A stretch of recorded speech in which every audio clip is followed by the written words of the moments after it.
મિત્રો, page number 7 પર આપણને એક પ્રશ્ન આપેલો છે. ભૌતિક ગુણધર્મોનું માપન વિશેની વાતો છે.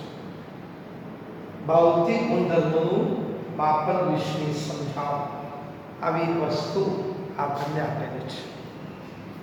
બજારની અંદર તમે જતા અને સામે ધારો કે હું મળ્યો અને પૂછું કે ભાઈ શું લેવા જાય છે, અને તમારામાંથી કોઈ એક મિત્રનો જવાબ આવે કે 5 લેવા જાઉં છું. શું લેવા જાઉં છું? 5 લેવા જાઉં છું. ફરીથી હું પૂછું શું લેવા જાઉં છું કે 5 લેવા. પણ 5 શું લેવા જાય છે ભાઈ એ તો બોલો. એટલે આમાં સંખ્યા આવે છે પણ એકમ આવતો નથી, અને એટલા માટે સ્પષ્ટીકરણ થતું નથી કે શું 5 લેવા જાય છે.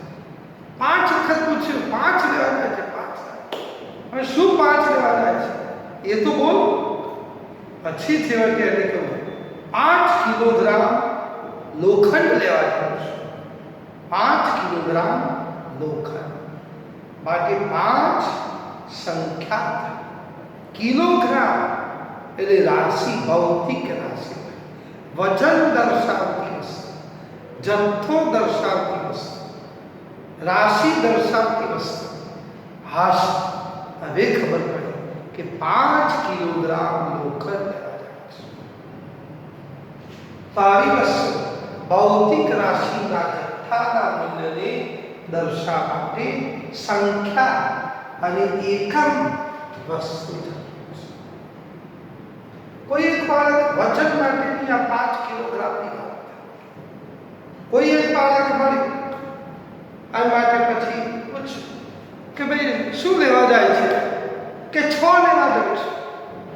શું લેવા જાય છે? 6 લેવા જાય છે. હવે શું 6 લેવા જાય છે? અડધો ડઝન વખત પૂછ્યું. કેટલી વખત? અડધો ડઝન. પછી કહ્યું કે 6 મીટર કાપડ લેવા જાય. તો અહીં જથ્થો, એ રાશિ, એને એકમ, એના ઉપરથી આપણને ખબર પડી કે બાળક 6 મીટર કાપડ લેવા જાય છે. માટે લંબાઈ માટે મીટર એકમ, વજન માટે કિલોગ્રામ એકમ. આવી વાત. તો એકમોની તાતી જરૂરિયાત કોની? એકમ. મિત્રો, ઓછી સંખ્યામાં દર્શાવતા આવા એકમોને મૂળભૂત એકમો કહેવાય. કયા એકમો? મૂળભૂત એકમ. એની વાત થોડી વાર.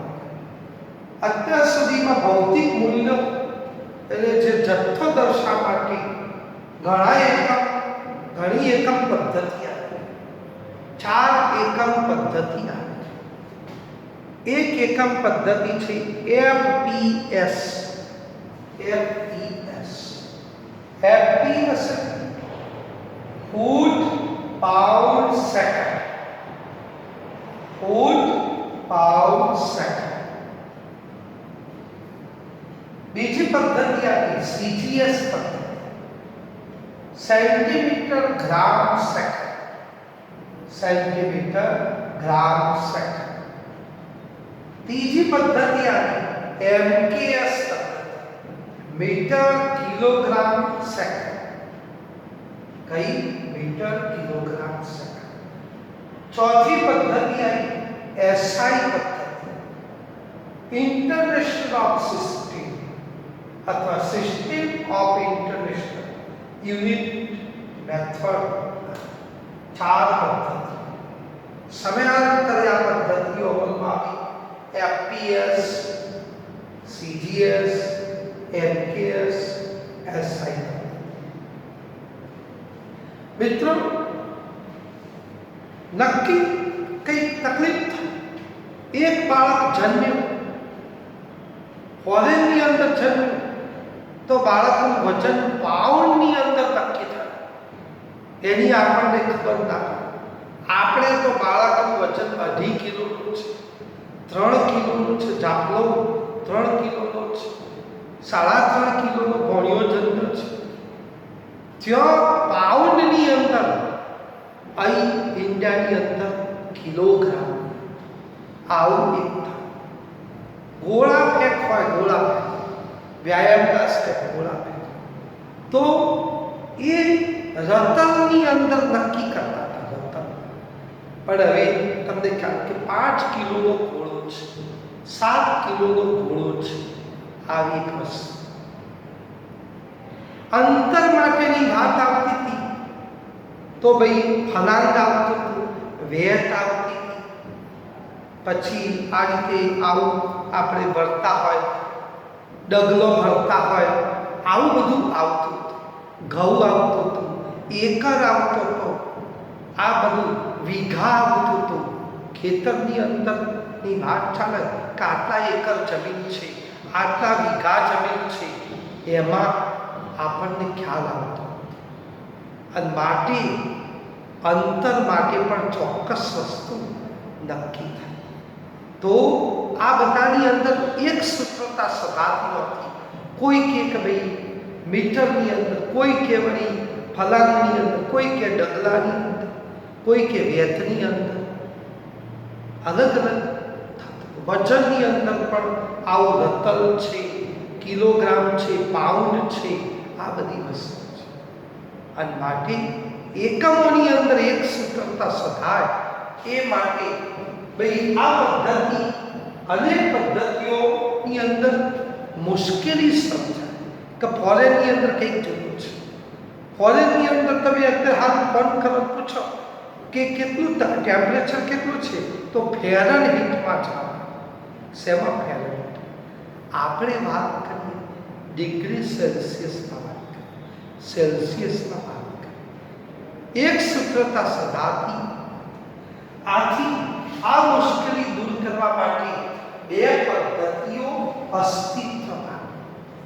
કેમિસ્ટ્રીના લગતી વાત આવી, IUPAC, international union of pure and applied chemistry. ફિઝિક્સના લગતી વાત આવી તો IUPAC, international union of pure and applied physics. ફિઝિક્સના લગતું હતું IUPAC, કેમિસ્ટ્રીના લગતું હોય તો IUPAC. આવી આંતરરાષ્ટ્રીય પદ્ધતિઓ, સંસ્થાઓ એ ભેગી મળી અને છેવટે SI પદ્ધતિને નો ઉપયોગ કરવાનું નક્કી કર્યું. કઈ પદ્ધતિનો? SI. પેરિસની અંદર આવી એક સામાન્ય સભા મળી. પેરિસમાં સેવરે ખાતે એક 11મા નંબરની સામાન્ય સભા મળી, જેની અંદર આવા હસ્તાક્ષર થયા, આવી ડિપ્લોમેટિક સંધિ થઈ કે ભાઈ આપણે આવું કરવાનું છે.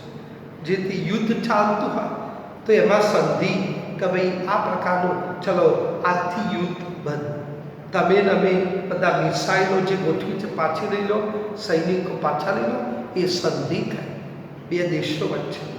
એમ આમ આંતરરાષ્ટ્રીય બધા રાષ્ટ્રો ભેગા થયા અને એક નક્કી કરી. આ બધી સંસ્થાઓ પેરિસની અંદર ભાઈ એક સંધિ થઈ, જેની અંદર CGPM ને આધાર. CGPM એટલે conference general des points and dangers. આખું પૂરું નામ તમારી યાદ રાખો. CGPM, conference general des points et major.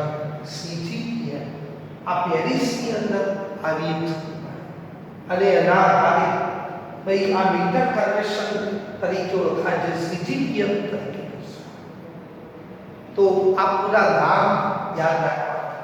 FPS foot pound second, CGS centimetre gram second, MKS metre kilogram second.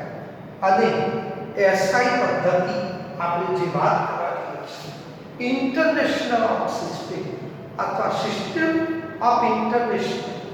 ભાઈ આ યુનિટ મેથડ મળે, જેની અંદર પાયાના 7 એકમો છે. આ 7 એકમોને મૂળભૂત એકમો તરીકે ઓળખવામાં આવે છે. આ જ વસ્તુ તમારે ફિઝિક્સમાં ચાલી હશે અથવા ચાલવાની છે. ઓકે, એના માટેની વાતો કરી.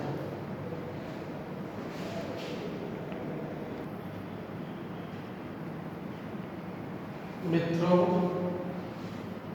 આંતરરાષ્ટ્રીય સ્તરે જે ઘણી બધી મથામણ હતી કે કયો એકમ અપનાવો,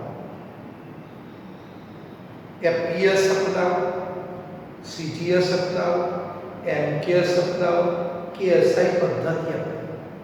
પણ મિત્રો, મેં અગાઉ કહ્યું એ પ્રમાણે પેરિસમાં એ સીજીપીએમના આધારે આંતરરાષ્ટ્રીય સ્તરે એક નક્કી કરે કે મૂળભૂત એકમ પદ્ધતિ, એસઆઈ એકમ પદ્ધતિ, ઇન્ટરનેશનલ ઓફ સિસ્ટમ અથવા સિસ્ટમ ઓફ ઇન્ટરનેશનલ, એના આધારે 7 એકમો નક્કી કરે.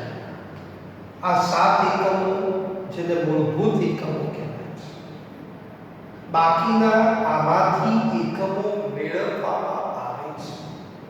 એવા એકમોને સાધિત એકમો અથવા ઉપજાવેલા એકમો કહેવામાં આવે છે. અને એની વાત મિત્રો પછી કરીશું. અત્યારે હાલ આ મૂળભૂત એકમો, એસઆઈ એકમ પદ્ધતિ ફિઝિક્સમાં આવી હશે અથવા આવશે. લંબાઈ તો એલ થાય લેન્થ, એના માટે એસઆઈ એકમમાં મીટર અને સ્મોલ એમ થી આપણે દર્શાવીએ છીએ. દળ, વજન, એના માટે એમ એટલે માસ થી દર્શાવે. કિલોગ્રામ એને કેજી થી દર્શાવે. સમય, ટાઈમ, એને આપણે સેકન્ડ થી દર્શાવે. એને એસ થી દર્શાવે. એટલે મિત્રો, 3 એકમો તો તમને યાદ રહી ગયા. MKS, metre, kilogram, second. આવું લંબાઈ, દળ અને સમય, મીટર, કિલોગ્રામ અને સેકન્ડ, એમ, કેજી અને એસ. બાકીના 4 રહ્યા એની વાત. વિદ્યુત પ્રવાહ,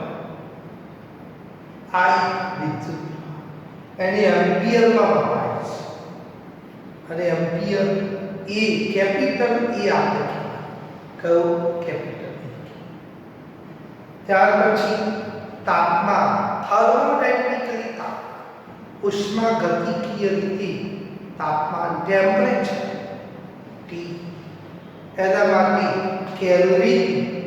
કેલ્વિન નામના વૈજ્ઞાનિક પરથી આ એસઆઈ એકમ પદ્ધતિમાં તાપમાનનો મૂળભૂત એકમ એ કેલ્વિન. ત્યાર પછી પદાર્થનો જથ્થો, એ પદાર્થનો જથ્થો એના માટે મોલ સંકલ્પના. પદાર્થનો જથ્થો એમ, મોલ, હાઉ મેની નંબર્સ, અને એટલા માટે મોલ. એના માટે આપણે એમ દર્શાવીએ તો તકલીફ થાય, કારણ કે એમ તો લંબાઈનું એકમ મીટર છે, માટે આપણે મોલ તરીકે લખવો. તો એની વાત. ત્યાર પછી પદાર્થ, પ્રકાશની તીવ્રતા, પ્રદીપ્ત તીવ્રતા, જેને જ્યોતિ તીવ્રતા તરીકે પણ ઓળખે. પ્રદીપ્ત તીવ્રતા, પ્રકાશની તીવ્રતા, જ્યોતિ તીવ્રતા, એ જ્યોત મીણબત્તીના સંદર્ભમાં નથી. આ મીણબત્તીના સંદર્ભમાં લીધેલી હોવાથી કેન્ડલ માર્ચ કહીએ છીએ. અને જોશી સાહેબે કંઈક કહ્યું કે કેન્ડલ માર્ચ એટલે મીણબત્તીના સંદર્ભમાં વાત આવે. એટલે કેન્ડલ માર્ચ એના ઉપરથી જ્યોતિ તીવ્રતા, જ્યોતની તીવ્રતા, ઇન્ટેન્સિવ તીવ્રતા માપે. અને એના સંદર્ભમાં એ પ્રદીપ્ત પ્રકાશ, જ્યોતિ તીવ્રતા નક્કી કરી. અને એનો એકમ એ સીવી નક્કી કરે, એટલે કેન્ડેલા. તો 7 મૂળભૂત એકમો નક્કી થાય. આ 7 મૂળભૂત એકમો જે લંબાઈ માટે મીટર, દળ માટે કિલોગ્રામ, સમય માટે સેકન્ડ, વિદ્યુત પ્રવાહ માટે એમ્પિયર એ, તાપમાન માટે ટી કેલ્વિન, કે કયો, પદાર્થનો જથ્થો મોલ, MOL લખ્યો, અને રદીપ્ત તીવ્રતા, દીપ્ત એટલે દીવો એ જ્યોતિ તીવ્રતા, જ્યોત એ કોની મીણબત્તીને જ્યોતના સંદર્ભમાં એટલે કેન્ડલ ઉપરથી કેન્ડેલા સીડી, આ 7 મૂળભૂત એકમો હતા.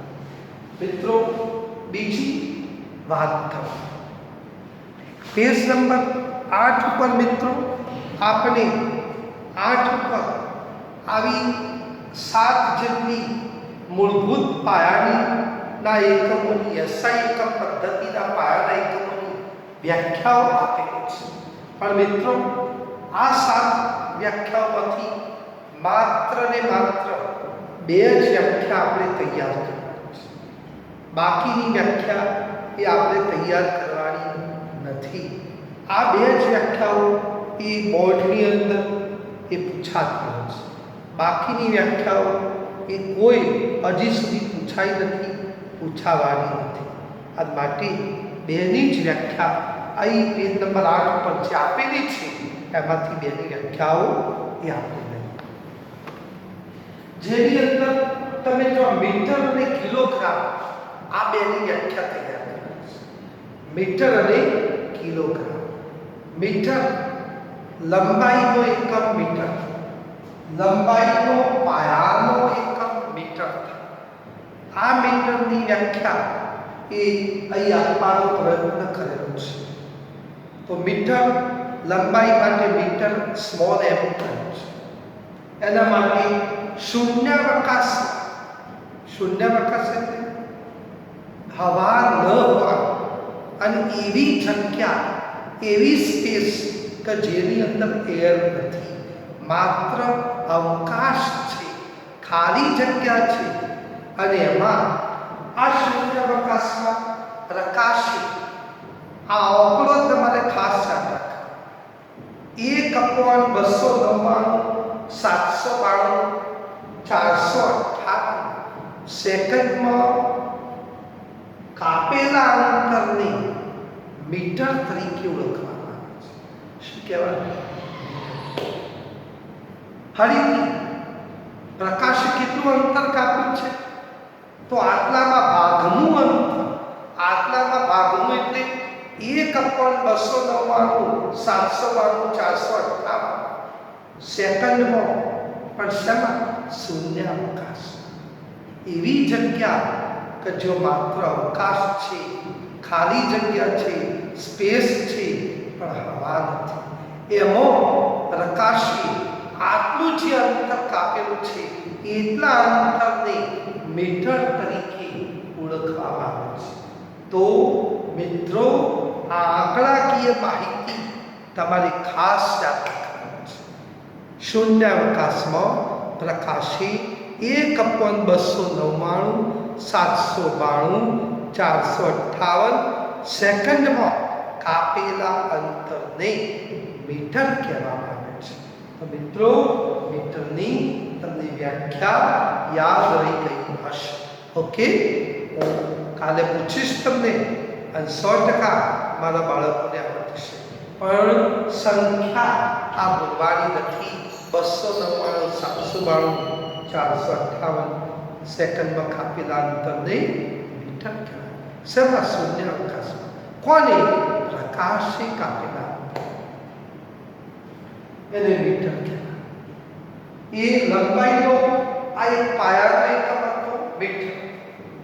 એવો દળ એટલે વેઇટ એનો પાયાનો એક એકમ છે, મૂળભૂત એકમ દળનું કિલોગ્રામ છે. આ કિલોગ્રામની વ્યાખ્યા એ આપણે કહેવાનો એક નમ્ર પ્રયાસ કર્યો છે. મિત્રો જે રીતે બધી પદ્ધતિઓ આવી, SI એકમ પદ્ધતિ, IUPAC, IUPAP, CGPM, એક એવી વસ્તુ આવી જે પાછું યાદ રાખો. CGPM એટલે કોન્ફરન્સ જનરલ ડેસ્પોઇડ એટ મેજર્સ આવવા એ વસ્તુ અહીં કિલોગ્રામ દળનો પાયાનો એકમ કિલોગ્રામ કેજી વ્યાખ્યા શેના આધારે નક્કી કરી IBWM ના આધારે આ IBWM ના આધારે નક્કી કરી international bureau of weight and measure કયું મિત્રો international bureau of weight and measure international એટલે બ્યુરો એટલે બી વેઇટ એટલે W અને મેજર માટે IBWM international bureau of weight and measures ને આધાર નક્કી કરે મિત્રો આવક કોષ્ટકની અંદર 80 જેટલી ધાતુઓ છે આ 80 જેટલી ધાતુઓ છે એમાંથી માત્ર ને માત્ર બે જ એવી જે ધાતુઓ છે કે જે રાસાયણિક રીતે નિષ્ક્રિય છે રાસાયણિક રીતે નિષ્ક્રિય છે એવી બે જ ધાતુઓ છે બાકી કેટલીક ધાતુઓ અતિશય સક્રિય છે ધારો કે સોડિયમ ધાતુ ને હવામાં ખુલ્લી રાખો ભાઈ તો ઝાંખી પડી જાય એ સોડિયમ ધાતુને પાણીમાં નાખો તો ધડાકો કરી નાખે ચપ્પા વડે કાપી શકાય એવી મૃદુ ઓછી ધાતુ છે જ્યારે કેટલીક ધાતુઓ રાસાયણિક રીતે નિષ્ક્રિય છે એવી બે ધાતુઓ છે આવર્ત કોષ્ટક જે તમે પિરિયોડિક ટેબલ આધુનિક આવર્ત કોષ્ટક જોયું છે એમાં વચ્ચેના જે લાઈનોવાળા 30 તત્વો છે સક્રાંતિ તત્વો એમાંની આ બે ધાતુઓ લીધી એક પ્લેટિનમ તમે જો તો કોઈને તોલવામાં આવે સાકરથી તોલવામાં આવે કોઈને ગોળથી તોલવામાં આવે કોઈને રક્ત તુલા એટલે બ્લડથી તોલવામાં આવે કોઈને સિલ્વર ચાંદીથી તોલવામાં આવે રજત તુલા કોઈને સોનાથી સુવર્ણ તુલાથી પણ એના કરતાં પણ ભાઈ એક આગળ પડતું સ્ટેપ પ્લેટિનમ આખા વર્લ્ડની અંદર વેલ્યુએબલ એવી કિંમતી ધાતુ હોય તો પ્લેટિનમ છે એ નિષ્ક્રિય છે આથી આ પ્લેટિનમ અને બીજી એક ધાતુ ઇરિડિયમ લીધી આ પ્લેટિનમ અને ઇરિડિયમ પ્લેટિનમ એટલે PT અને ઇરિડિયમ એટલે I આ બેમાંથી એક મિશ્ર ધાતુ બે લીધી બે ભેગી કરી અને એમાંથી એક નળાકાર આ નળાકારને 1 કિલોગ્રામ જેટલું કહેવામાં આવે છે શેના આધારે નક્કી કર્યું IBWM ના આધારે international bureau of weight and measures ના આધારે નક્કી કરવામાં આવે કે પ્લેટિનમ ઇરિડિયમ બે મિશ્ર ધાતુમાંથી બનેલો આ જે નળાકાર થાય એને 1 કિલોગ્રામ કહેવાય international bureau of weight and major એટલે IBWM ને આધાર ઓકે કેમ આ ધાતુઓ જ નક્કી કરી બીજી ધાતુઓ કેમ નક્કી ના કરી કારણ કે પ્લેટિનમ અને ઇરિડિયમ જે ખરી આ રાસાયણિક રીતે એના દળમાં લાંબા સમય સુધી કોઈ જ ભૌતિક રાસાયણિક ફેરફાર થતો નથી અને હવા પ્રત્યે રસાયણ પ્રત્યે હવા પ્રત્યે ખૂબ ઓછી અસર થાય લોખંડને કાટ લાગે સોડિયમ ધાતુ ભાઈ ઓક્સાઇડમાં જલ્દી રૂપાંતર પામે બધી ધાતુઓ મોટાભાગની પણ આ બે ધાતુઓને ભેગી કરી મિશ્ર ધાતુ બનાવી એના ઉપર હવાની આવા રસાયણની લાંબા સમય સુધી એના વજનમાં પણ કોઈ અસર થતી નથી એટલા માટે આ બે ધાતુઓમાંથી બનાવેલા દળાકારને ના દળને 1 કિલોગ્રામ જેટલું કહેવામાં આવ્યું તો દળનો SI એકમ કિલોગ્રામ આ કિલોગ્રામની વ્યાખ્યા આપણે આપી ઓકે આવતી વખતે હવે એ બીજા પાયાના એકમોની વાતો કરીશું.